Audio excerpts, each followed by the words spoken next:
Real Madrid 3, Mallorca 0, and we are through to another cup final, people. It could be our third trophy of the season already. A mini treble, if you would call it that. But I have to be honest, that game was pretty bad all the way through. I have to admit it, I can't be superficial about it, guys. That's how I am.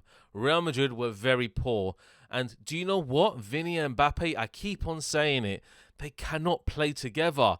It needs to be one or the other. It can't be both because it just causes too much conflict between them. They're always on the same side. They're either in the middle running together. They have no invention between them. And I would rather see Vini, Bellingham and Rodrigo play. I know that means Mbappe dropping out. But if he has to be something of an impact sub, let him do that because I'm just really fed up of watching them two play together. They have no quality as a duo. And these are the main focal points for Madrid in their attacks. If it wasn't for Bellingham today and likes of Camavinga, it would have been absolutely horrid. Because the midfield is the building blocks essentially of our plays. Yeah, we love creating good passing plays, good exchanges between the likes of Bellingham and the front three and Camavinga and the front three.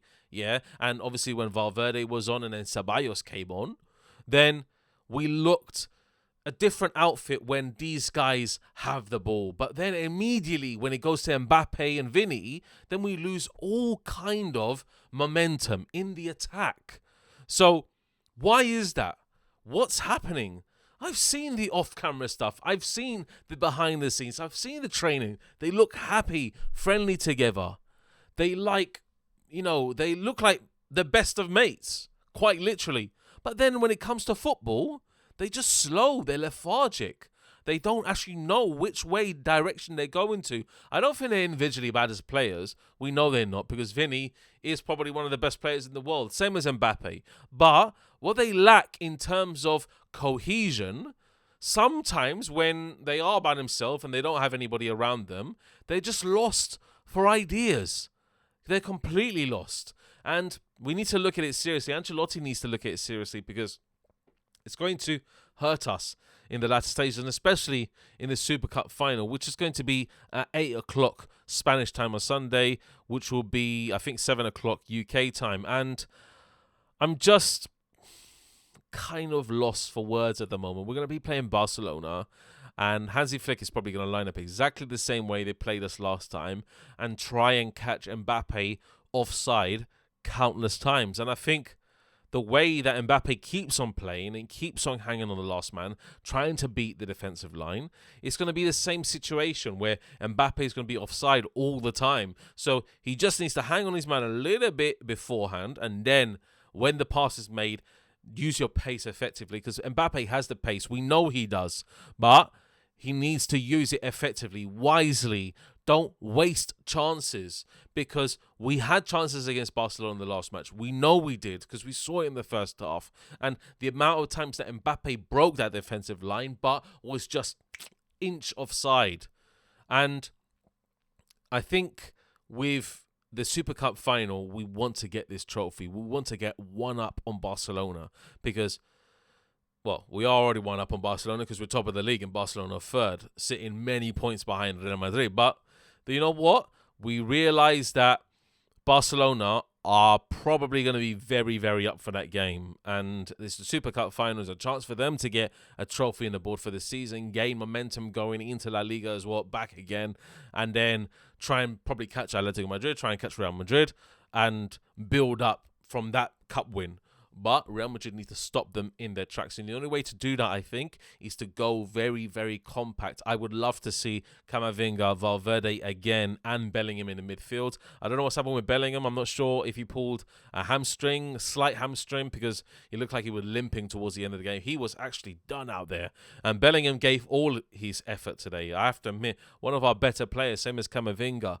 Very, very, very good players, honestly, today, and they literally brought the midfield to life. Every time they touched the ball, they were consistently driving straight at the defensive line and just trying to wait for Mbappe, Vini, and Rodrigo to actually make a run or do something or get into the box or, create an opportunity, but they didn't. So it was Camavinga and Bellingham who had the ball consistently that made those opportunities count. And do you know what? For all of Lucas Vazquez's faults, I think that cross at the end was pretty peach. Very nice indeed for Rodrigo to tuck away. Excellent goal. And sometimes Vasquez is good in that in terms of the attacking sense where he has the opportunity to do that and make the overlapping run. But do you know what? Brahim Diaz done more in 8 minutes than Vini and Mbappe did combined in the whole time they were on the pitch, honestly.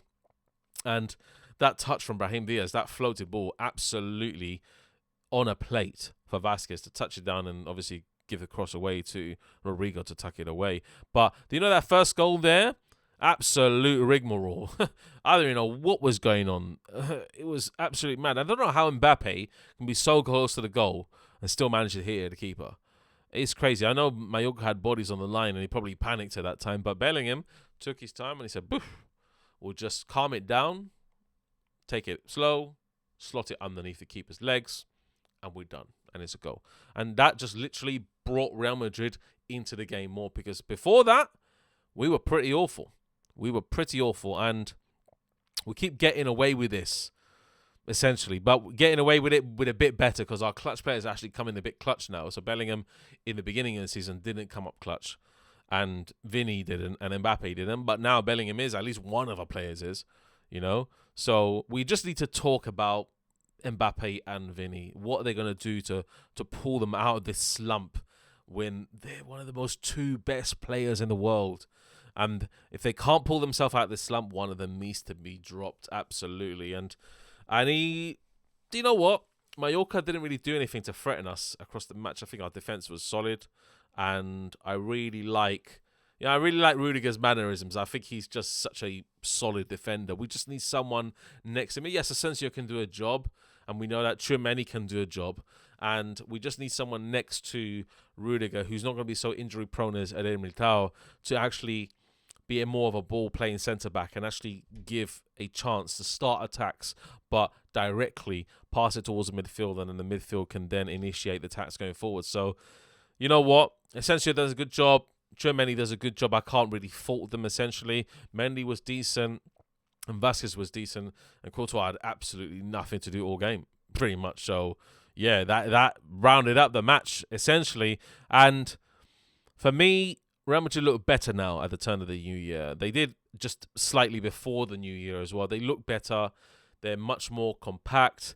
They have a bit more brighter sparks of play than they did before. Before they couldn't create nothing. They were just literally lost for words. They didn't know what to do or how to operate the ball and, passing movements and everything and how they could actually build up the ball from the defense to the attack. Now it's more, okay, just two straight passes and then we give it into the front three. That's how we should play.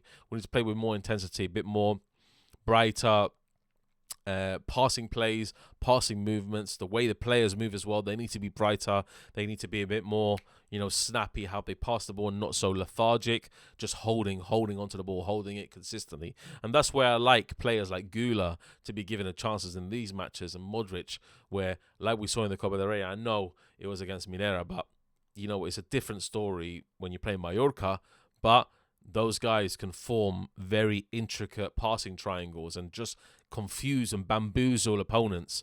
So I would like to give those three a chance to start, maybe with Bellingham just in front of them in a diamond.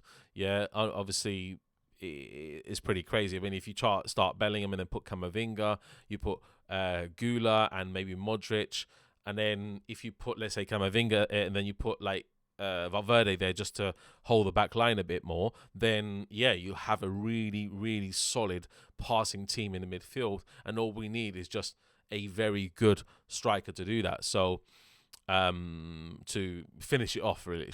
So I just want to see a bit more of that. I just want to see a bit more fluid attacking play. I don't want to see passing just for the sake of passing sideways or backwards or so forth. Like, I remember there was an instance today where Mbappe, I think it was Ceballos, and I think it was Vini. They were literally clumped in a corner, and they just kept on passing it to each other like for like 2 minutes. I was like, what the hell is going on here? Like, can't you just be a bit more inventive? Can't you just do something? You know, and that's the way Real Madrid are at the moment. They're neither here nor there, and sometimes when they do get there in terms of the final third, they do tuck it away. So we are clinical at the moment, and we need to be clinical Sunday. Hopefully Barcelona